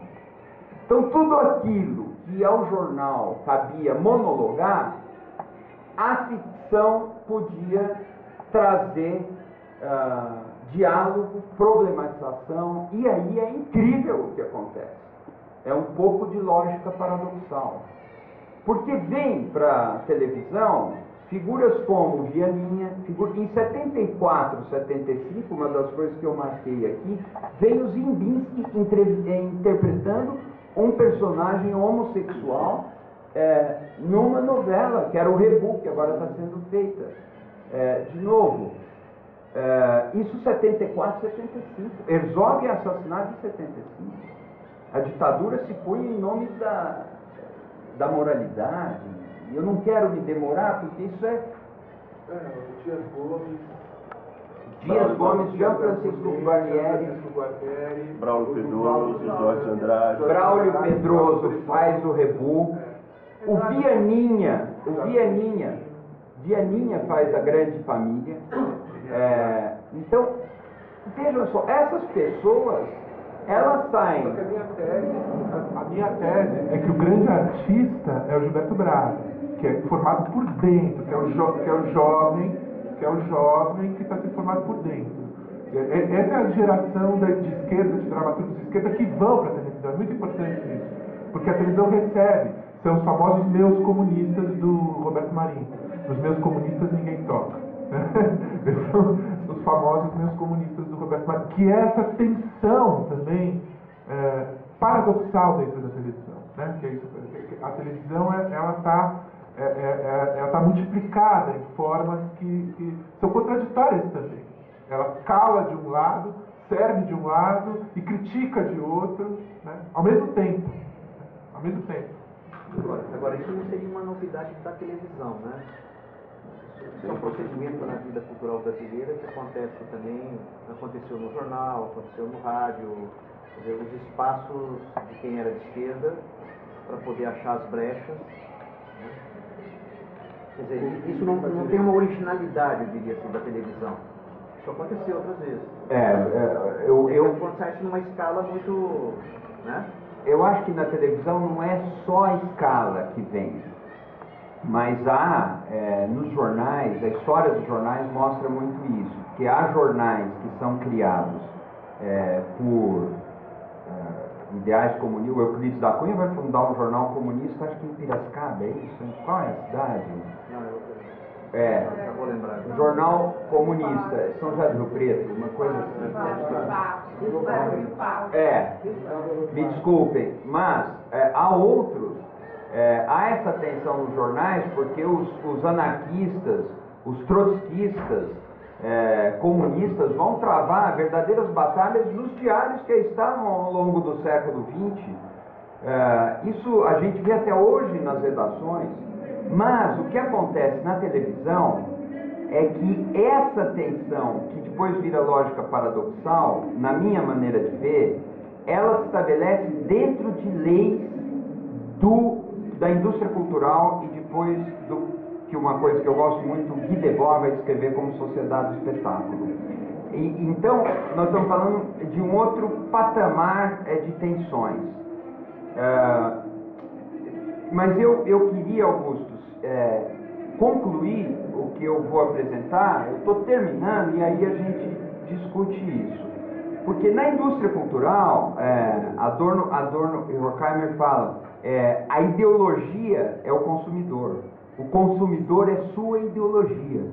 O que se expressa de maneira gritante, de um jeito que antes não se expressava. Num jornal, se o público achasse ruim alguma coisa, o dono resolvia.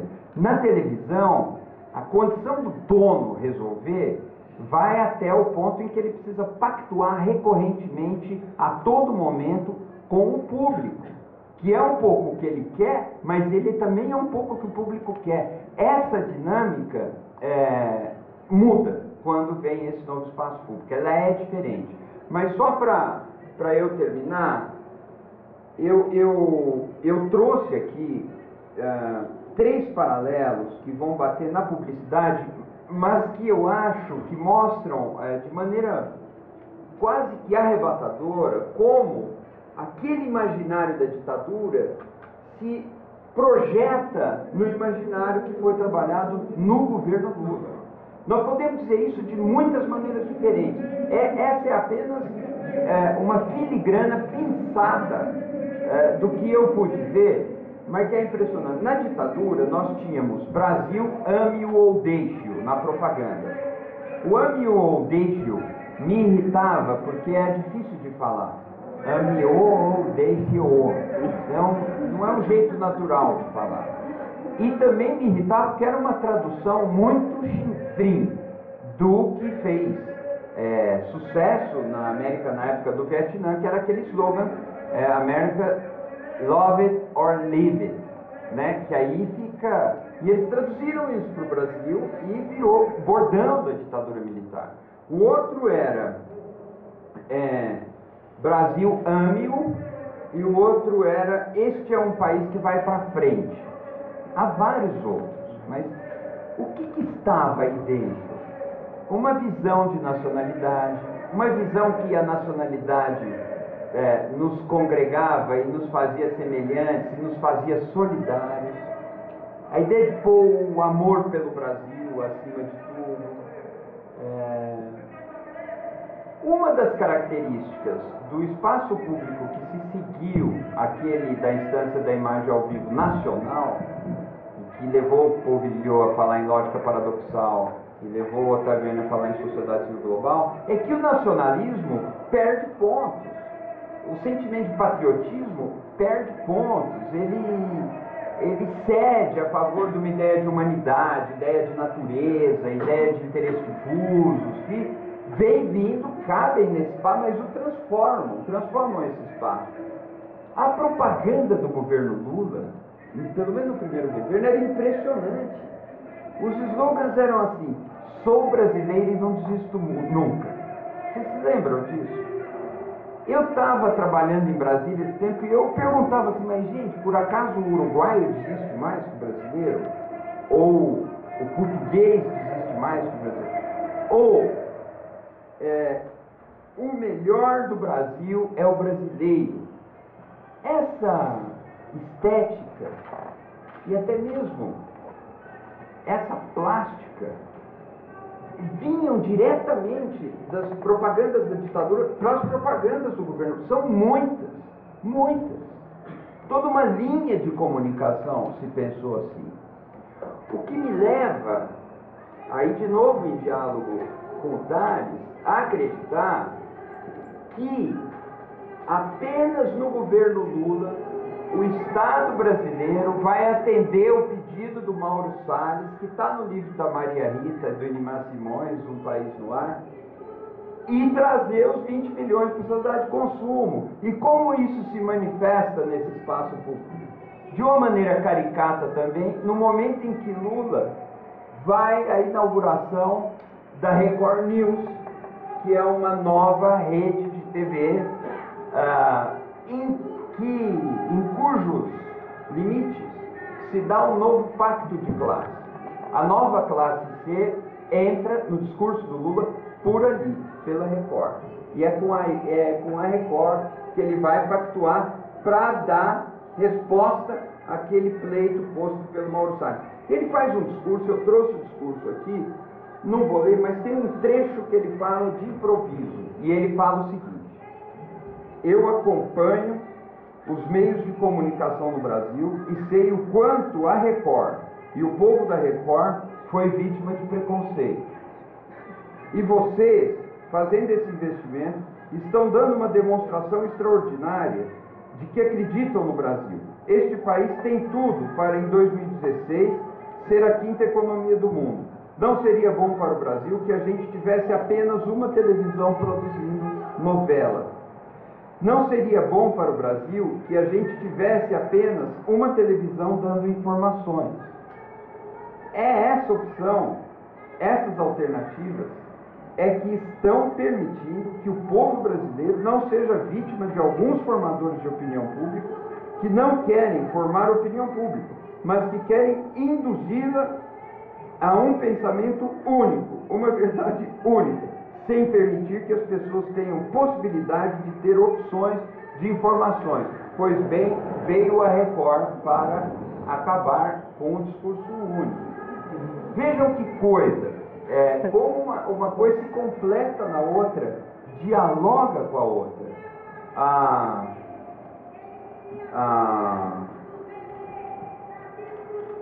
Não, mas tá bom. Eu vou parar por aqui para ver se eu pego um pouco do Tales também, se a gente discute, mas eu queria compor o que é esse telespaço público, como ele é um telespaço público nacional e como ele chega até nossos dias. E isso, ou seja, essa herança estética da ditadura, se a gente pode dizer assim, ela está viva. E é pelas regras dela que a comunicação política acontece.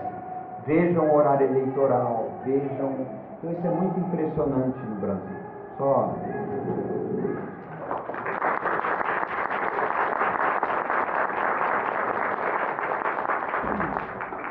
Eugênio, muito obrigada.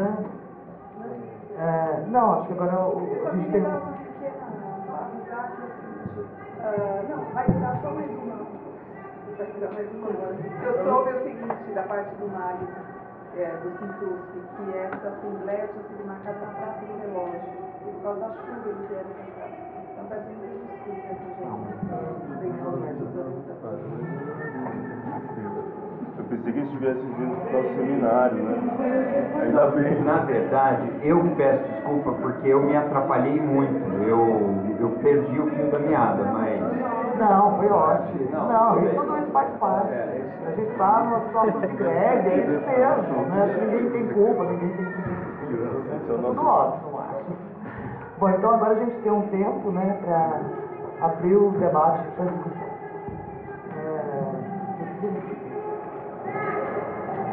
Eu queria, infelizmente, eu perdi a primeira parte da fala do professor Tales. Eu fiquei impressionado, já conhecia o professor Guti, já tinha visto algumas falas, mas é a primeira vez que Peraí, eu perdi. Não, é só a introdução.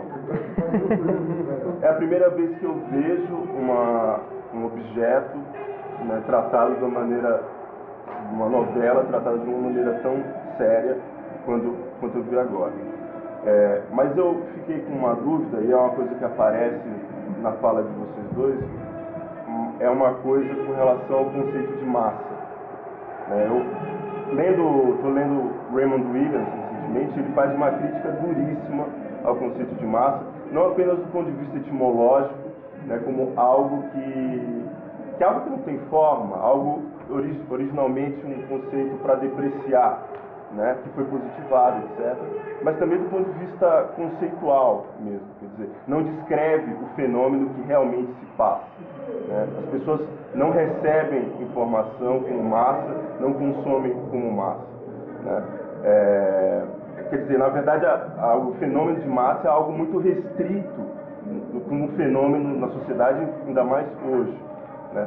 Isso me leva a segundo ponto, que é o comentário sobre Dono do Mundo. Né? Quer dizer, você comentou, eu acho que você atribui um sentido à recepção da novela que está sujeito a interpretações, porque eu lembro que a crítica e a reação negativa do público, uma interpretação diferente, era que a mocinha era muito fraca. As pessoas, o efeito de realidade foi rompido. Falaram, não, essa mocinha é fraca demais, tanto que você compara com as outras novelas do Gilberto Braga, tá certo? Que as heroínas eram fortíssimas, né? Você tem o personagem da Regina Duarte, Vale Tudo, você tem a personagem da Sônia Braga em Dancing Days, são personagens muito fortes, e que uma interpretação possível é que o público não estava reagindo ao fato de que, digamos assim, uma consciência conservadora, mas ao fato de que a mocinha não era suficientemente verossímil. Essa é uma interpretação que eu lembro. Né? Então, a minha pergunta é, em que sentido a sua análise, e também um pouco do Guti, não se deixa, digamos assim, capturar por essas restrições da noção de massa? Antes de passar a palavra para o Tales e para o Eugênio, eu queria lembrar que a gente já está com o tempo um pouco estourado, porque a gente tem uma mesa marcada agora, então tem 3 pessoas inscritas, eu vou precisar encerrar novas inscrições e vou pedir para as pessoas que forem perguntar se puderem ser um pouco mais sintéticas, tá bom? Eu acho muito importante esse avanço da consciência crítica sobre a experiência real, né, do cidadão cultural, né? A crítica dos raciocínios em termos de massa. Eu acho que é os raciocínios de abstração do poder sobre o povo, a classe trabalhadora, né? Ao mesmo tempo, existe a comunicação social numa esfera de massa. É muito complexo a gente lidar com a pulsação das vidas particulares e concretas, nos seus muitos níveis, ainda mais num país como o Brasil, com diferenças regionais, geográficas, culturais, sociais, de muitas naturezas, e essa é uma das grandes questões. A Maria Rita trabalha muito isso nesse texto incrível dela, né, que eu vi Um País na TV, um clássico sobre a formação da Globo. Dali a gente tira muitas questões, né? O que eu acho que ele está ultrapassado no modo chapado de ver o desenvolvimento da novela de televisão. Ele é datado com uma posição da época. Hoje não dá mais para ver daquele modo, né? porque inclusive o processo prosseguiu, né, historicamente, né?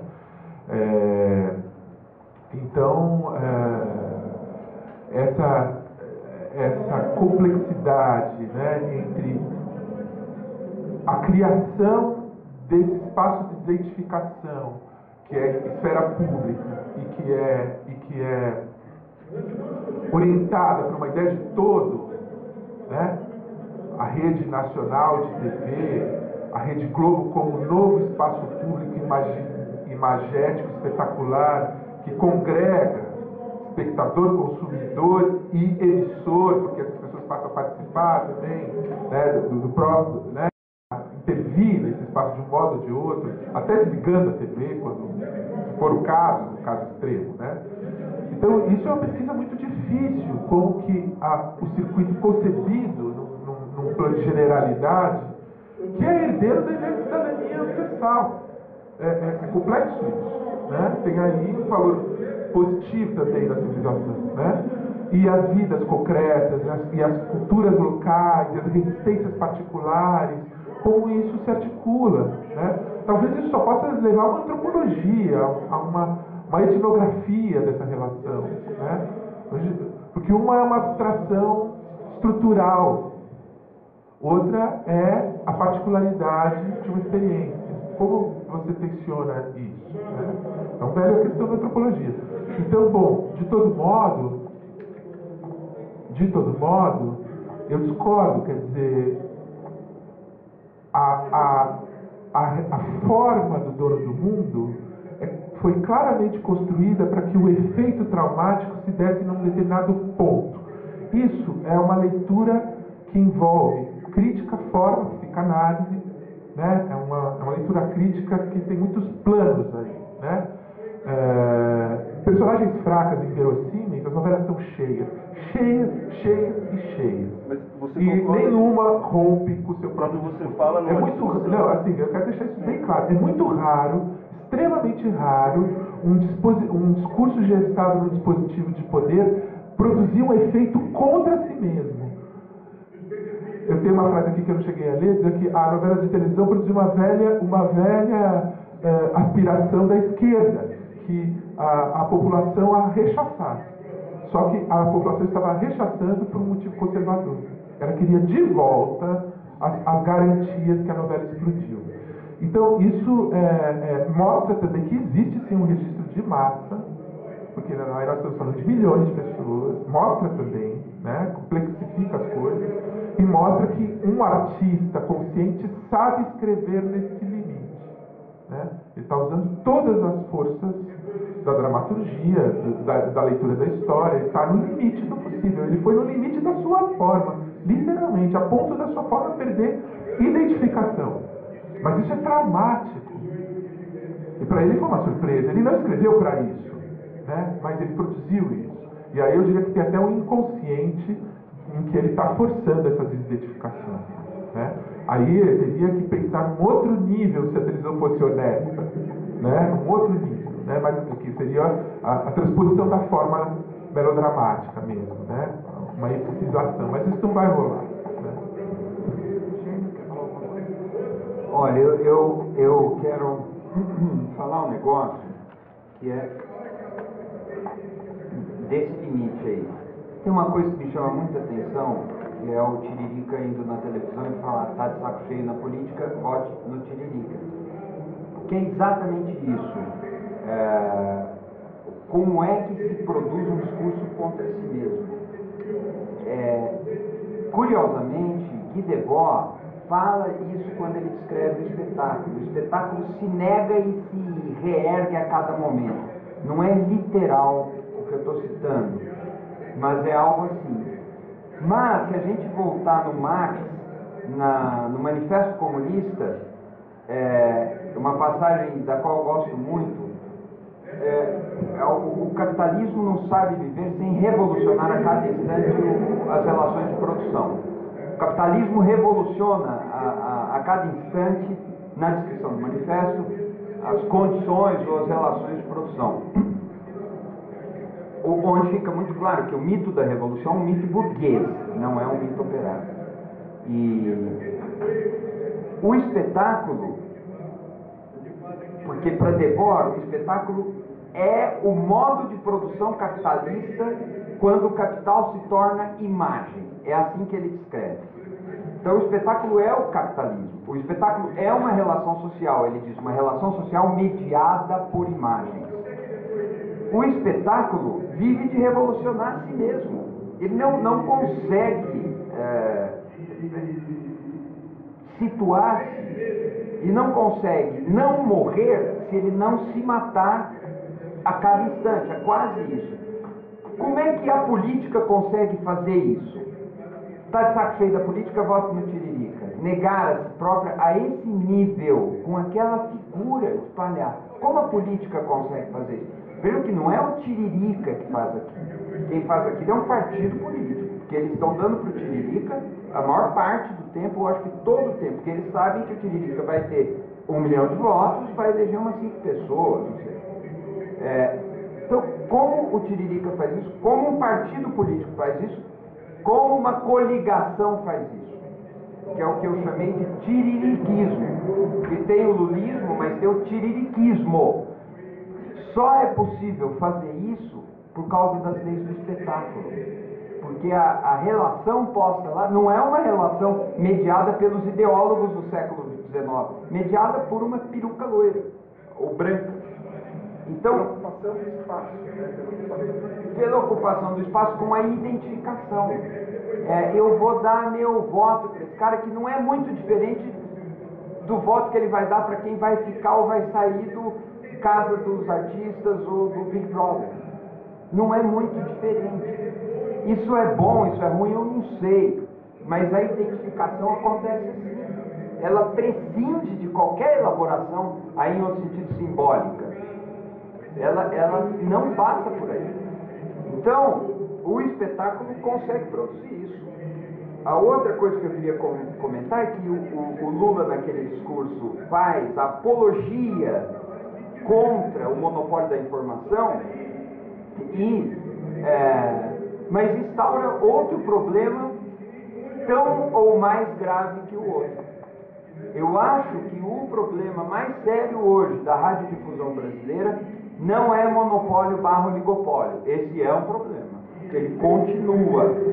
Mas o problema mais grave é a fusão anti-república entre interesses religiosos, interesses partidários e interesses das empresas de radiodifusão, que são esferas que não podem se misturar.